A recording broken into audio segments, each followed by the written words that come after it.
আসসালামু আলাইকুম।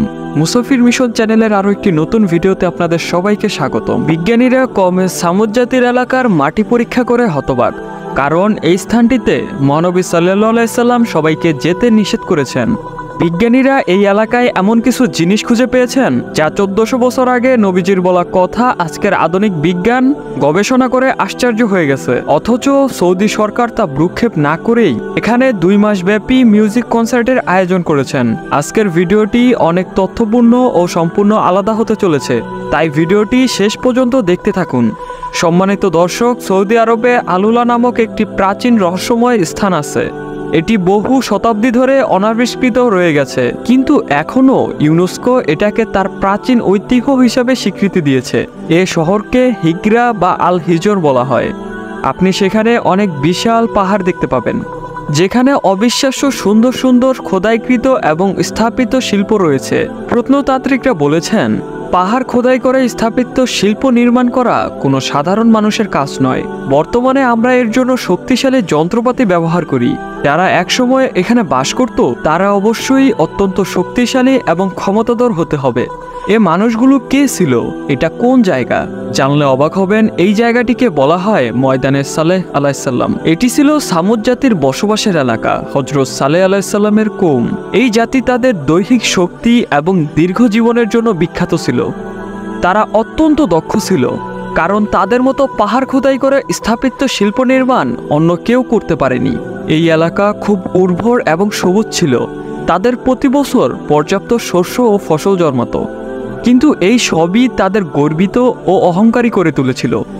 তাদের মধ্যে ধনীরা দরিদ্রদের নির্যাতন ও হত্যা করত। তাদের কাছে সোনা ও হীরা সম্পদ ছিল, কিন্তু তারা নিষ্ঠুর লোকে পরিণত হয়েছিল। মহান আল্লাহ তাআলা হযরত সালেহ আলাইসাল্লামকে তাদের হেদায়েতের জন্য পাঠিয়েছিলেন। এই ঘটনাটি আল্লাহ কোরআনে এভাবে বর্ণনা করেছেন, আর মনে করো কিভাবে আদ জাতির পর তিনি কিভাবে তোমাদের সে দেশের উত্তরাধিকারী করেছেন এবং জমিতে তোমাদের রাজত্ব দিয়েছেন। তোমরা নিজেদের জন্য সমতল ভূমিতে অট্টালিকা ও প্রাসাদ নির্মাণ করো এবং পাহাড়ে খোদাই করে ঘর তৈরি করো। তাই তোমাদের উপর আল্লাহর নেয়ামতের কথা স্মরণ করো এবং পৃথিবীতে ফাসাদ ও মন্দ কাজ থেকে বিরত থাকো। তখন কিছু লোক হযরত সালেহ আলাইসাল্লামের দাওয়াত গ্রহণ করেছিল, কিন্তু অন্যেরা তার নবুয়ত প্রমাণের জন্য একটি মুজিজা পেশ করার দাবি করেছিল। তারা তাকে কাছের পাথরের পাহাড় থেকে তাদের জন্য একটি উট বের করার জন্য দাবি করেছিল। সালেহ আলাইসাল্লাম আল্লাহর নিকট প্রার্থনা করলেন এবং আল্লাহর অনুমতিক্রমে অলৌকিক সেই ঘটনা ঘটল। একটি উটনি পাহাড় ফেটে বের হয়ে তাদের সাথে বসবাস করতে লাগলো। সে একটি বাছুর প্রসব করলো। কিছু মানুষ এটা দেখে হযরত সালেহ আলাইসাল্লামকে নবী বলে বিশ্বাস করলো, যদিও অন্যেরা তাকে প্রত্যাখ্যান করতে থাকে। এটি একটি উটনি ছিল, আল্লাহর এক মুজিজা। হযরত সালেহ আলাইসাল্লাম সামুদবাসীদের বলেছিল উটনির প্রতি সদয় হতে। তারা হযরত সালেহ আলাইসাল্লামের অবাধ্য হয়েছিল এবং তাদের মধ্যে 2 জন সেই নিরীহ উটনিকে হত্যা করেছিল। এর শাস্তি হিসাবে আল্লাহ সামুদ জাতির উপর আযাব হিসাবে মাঝরাতে ভূমিকম্প পাঠালেন এবং পরের দিন সকালে দেখা গেল তারা সবাই মারা গেছে। তাদের কেউই আবার জেগে ওঠেনি। আল্লাহ কোরআনে বলেন, এটি মর্মান্তিক আযাব তাদেরকে পাকড়াও করেছিল, ফলে তারা তাদের বাসস্থানে উপর হয়ে পড়ে রইল। সূরা আরাফ আয়াত 78।